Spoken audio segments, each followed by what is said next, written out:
बिस्मिल्लाहिर्रहमानिर्रहीम। अस्सलाम वालेकुम प्यारे बच्चों, डियर टीचर्स। आज का लेसन जो है वो है उस एक्टिविटी पे बेस करता है जिस पे हमने बहुत सारी इनको पिछले दिनों में कुछ साउंड्स कराई हैं।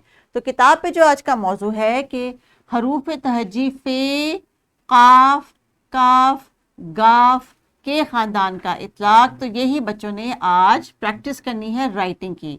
हरूफ तहजी और उनकी इब्तदाई आवाज़ों की पहचान कर सकें, ये हमने आज असेस करना है। और फिर कुछ नुक्तों की मदद से बच्चे जब ये हरूफ तहजी लिखने की प्रैक्टिस करेंगे तो आहिस्ता आहिस्ता इनकी राइटिंग की स्किल भी डेवलप हो जाएगी। तो आइए देखते हैं किताब के सफ़े पे जो एक्टिविटी है उस पर हमने क्या करना है। स्किल्स हमें कौन सी चाहिए? स्किल्स चाहिए हमें रीडिंग की, शाबाश, और राइटिंग की। तो क्या आप तैयार हैं? Very good. किताब का पेज देखिए, इस पे हम क्या कर रहे हैं? हम कर रहे हैं राइटिंग।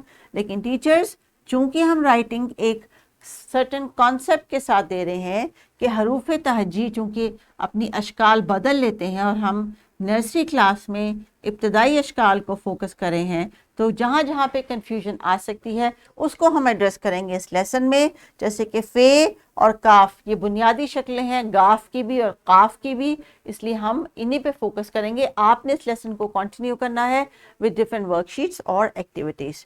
तो चलिए किताब का सफ़ा जो है उस पर काम शुरू करते हैं। लेकिन बच्चे पहले करेंगे कुछ मेरे साथ रिविज़न। स्क्रीन पे देख के बताइए, इस हरूफ तहजी का अपना क्या नाम है? फे, शाबाश। और इसकी आवाज क्या है? फ। तो रुकन कौन से इसके? फा, फू, फे। गुड। अब ये कौन सा हरूफ तहजी है? काफ। काफ, का, कू, की, के। अब जनाब टीचर, आपने तमाम आवाज़ें बच्चों के साथ रिपीट करनी है और फिर जब आपने उनको किताब में राइटिंग की प्रैक्टिस देनी है तब बच्चों को इनकी रिकग्निशन होनी चाहिए। सो टीचर्स, आपने आज इनको खूब प्रैक्टिस करवानी है राइटिंग की। ये चारों आवाज़ें, ये चारों हरूफ तहजी बच्चों को आने चाहिए। और जो लिखाई है उसमें अगर आप नोटिस करें कि जिस तरह डॉट्स दिए गए हैं उसमें ही बच्चों को फॉर्मेशन आहिस्ता आहिस्ता आने लग जाएगी। इंश्योर करने के लिए बच्चों को सैंट्रे दें, इसको बच्चे इंजॉय भी करते हैं। और जो आपका मेन टारगेट है कि लिखाई सीख लें बच्चे मुख्तलिफ आवाज़ों की, वो भी अचीव हो जाता है। सो लिखाई का जो तरीका है टीचर्स, इसको आपने फॉलो करना है। जैसे कि हरूफ तहजी फे की इब्तदाई शक्ल की प्रैक्टिस के बाद पहले खाने में आप देखिए कि इब्तदाई शक्ल के डॉट्स दिए गए हैं और फिर अगला हरूफ तहजी दिया गया है। लेकिन निचली वाली जो लाइन है उसमें इब्तदाई शक्ल लिख दी गई है और बच्चों ने डॉट को ट्रेस करना है। तो ये जो कॉन्सेप्ट है कि हरूफ तहजी जब किसी और हरूफ तहजी के साथ कनेक्ट होकर रुकन बनाते हैं तो उनकी शक्ल कैसे तब्दील होती है, यही आज आपका मेन टास्क है।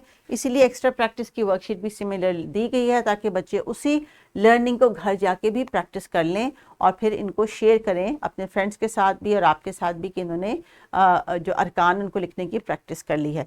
सो teachers, after all that writing is done, if you have time, बल्कि आपने अगले सेट ऑफ हरूफ तहजी को शुरू करने से पहले ये तमाम जो हरूफ तहजी आज के सबक में इस हिस्से में थे उन्हीं को आपने डिस्कस करना है और फिर इंश्योर करना है कि आपकी जो अल्फ़ाबेट की वॉल है उसमें ये यहाँ तक के हरूफ तहजी तमाम बच्चे सीख चुके हैं।